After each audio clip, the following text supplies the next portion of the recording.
coming back off this win, and you know, we didn't play perfect against Nebraska, but we played good enough to win. And you're constantly. It's still January, even though the calendar's flipping pretty quick. It's still January. There's still a lot of time for us to get better. So I see us getting better in different areas, offensively and defensively, and we got to continue to grow as a team. This is another, you say it every week in this league, but it's another tough week for us. Going into Rutgers tomorrow night in just a great atmosphere. They're the #1 defense in the league, the 4th-ranked defense in the country. So trying to crack that code against those guys is going to be something that we're going to have to be really good. We're going to have to be really good offensively to attack them. And the other thing about it is,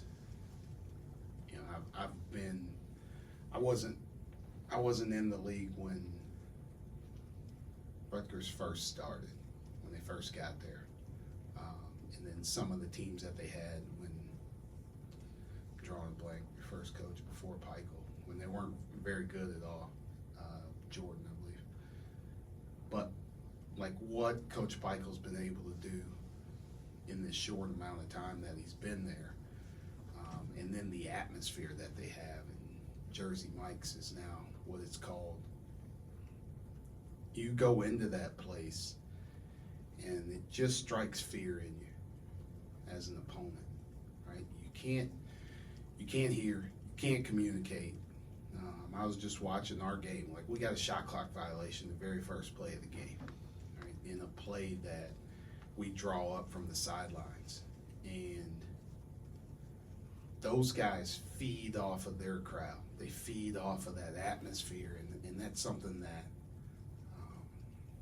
as a coach, and he knows it, and their fans know it, and they're built for each other with how they guard, how they defend, and how their fans back them. Like, atmosphere is everything.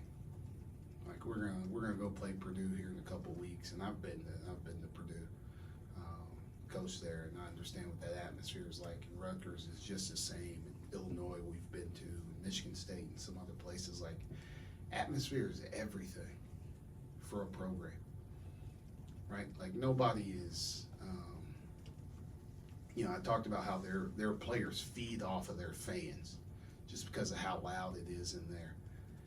Recruits see that, right? They watch games, they're at games, and now you see Rutgers is won because of their fans, and now they're going to NCAA tournament, so they're getting better and better, and everything's growing.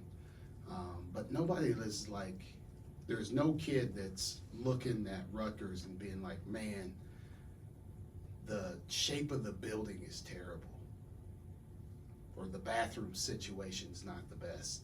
Like, nobody cares about that. It's all they care about is the atmosphere when they're playing, what they're seeing, and everything else. Like, I go to football games here. I love watching college football.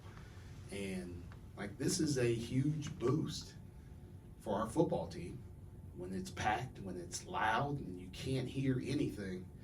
But none of those, kids that are committing here are saying, well, the renovations of Beaver Stadium are top of my mind. They don't care.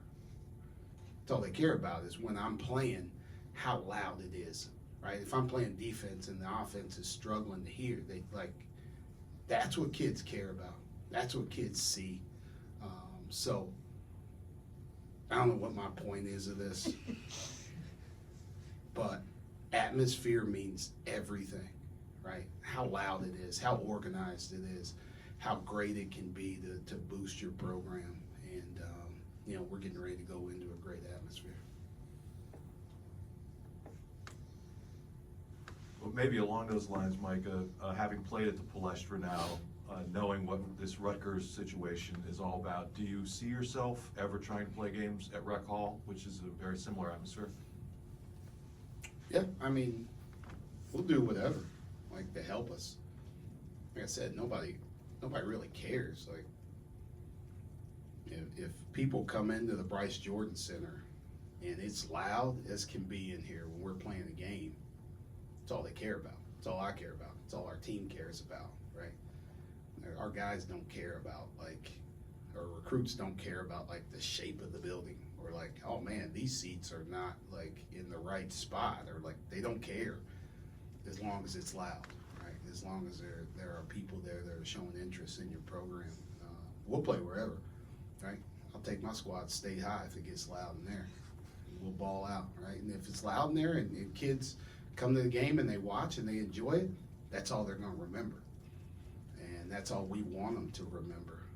So, we'll do whatever. We'll do whatever. I don't really care. Like, I'm not like this, like Bryce Jordan Center is what we got. Right? I can't snap my fingers and it's gonna change. So like, there's nothing wrong with it, right? I got a better seat than a lot of other people, right? But if the Bryce Jordan Center was rocking and as loud as can be, what's the difference between that place and Rec Hall, right? Football plays outdoors.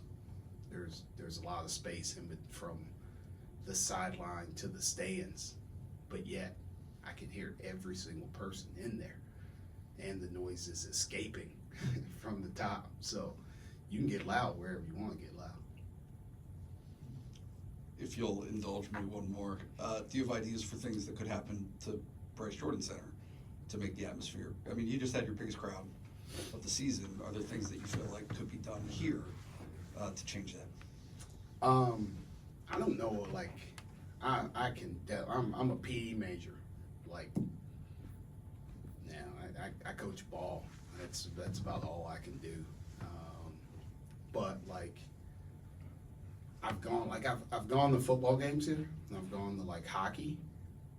I've gone to about every sport possible that's out there. I'm sorry, fencing. I have not been to fencing yet.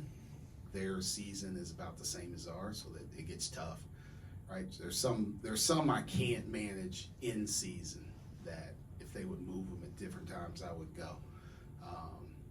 But I've been to a lot, and like the one thing that kind of stands out is like football and hockey, like just how organized everything is, right? Like they know when they're cheering, they know what they're saying, they know what's coming next. Like coaching at Purdue, like at certain timeouts, this is happening, right? That your crowd's going to do this at the start of the second half. They're going to do this after stops. Same thing like watching Indiana. I grew up watching Indiana.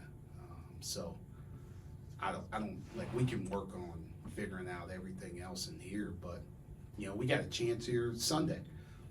It's our huge Ston game, and there's going to be a huge student crowd here. Let's be organized in what we're doing, right?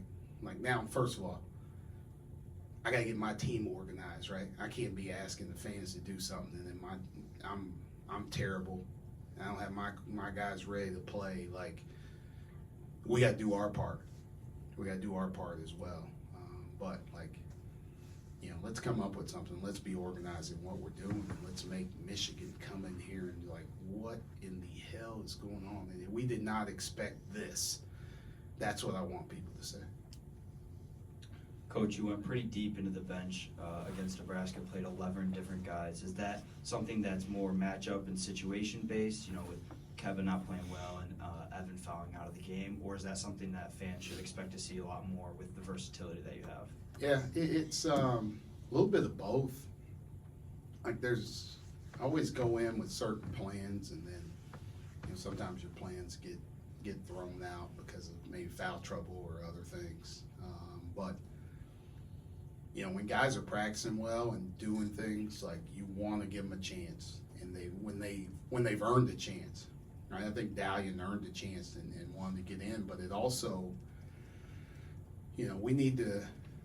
I got to be better at cracking into our depth a little bit and using our depth, right? So now Andrew Funk's not playing 39 minutes a game, right? Can Dalian spell him for 8 to 10 minutes and give us the same thing on offense and defense, right? Can Kanye come in and give Cam a spell, or Pickett a little bit, and now we're taking some minutes where those guys are playing more, and we just, like, those few minutes of rest is probably helpful for them. So we'll continue to do that. We'll continue to play guys. You know, everybody plays a lot better at home, right?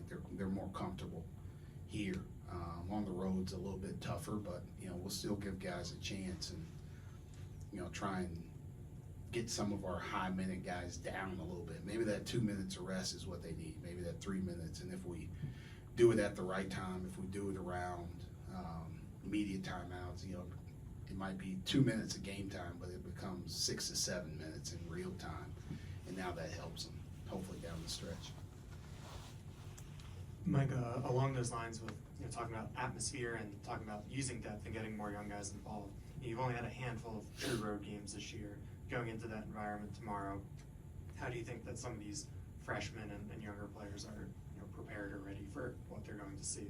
Yeah, you know, it's going to be, you can talk about it all you want, but until you step foot into it, it's a little bit different. So the one thing I always tell them is like, hey, it's going to be crazy, it's going to be rowdy, it's going to be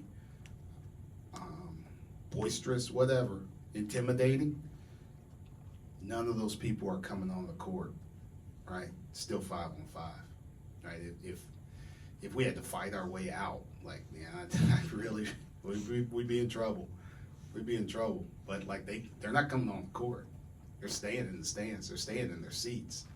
So like now it's about us being focused on our task, you know, and we need to become tighter as a group. I'm not gonna be able to communicate with them. There's gonna be times they're not gonna. I can say whatever I want, but they're on the other end of the court. They're not gonna hear me. So like now, our older guys need to lead the charge in that way. When there's timeouts, when there's dead balls, we need to huddle together, be tighter as a group, and help each other through those situations. So it's fun. Like it's fun to go into those environments, but you know, you gotta be good, gotta be focused, and gotta play well. Fred Hoiberg was very high on Pickett. You've obviously been very high on Pickett, and understandably so. I wonder, you know, with your NBA experience, how do you see his game projecting to that next level? I know it's a little bit off, but I think a lot of people look at him and say, where does he fit? Yeah. I'm a huge Fred Hoiberg fan, by the way. Like, as a coach, just as a person, like, Fred's like one of the most chill dudes you've ever met. Like, and then, you know, I grew up watching the Pacers, so like, it's the mayor, man. He played for the Pacers, played for Timberwolves, like all this stuff. It's, but just an awesome dude. And I think he's doing a great job. Like Pickett's I think he's got a place. A lot of stuff in the NBA is, you know, you got to get somebody to believe in you first of all. You got to have some person to believe in you, give you a chance, and then it's about you taking advantage of that, right?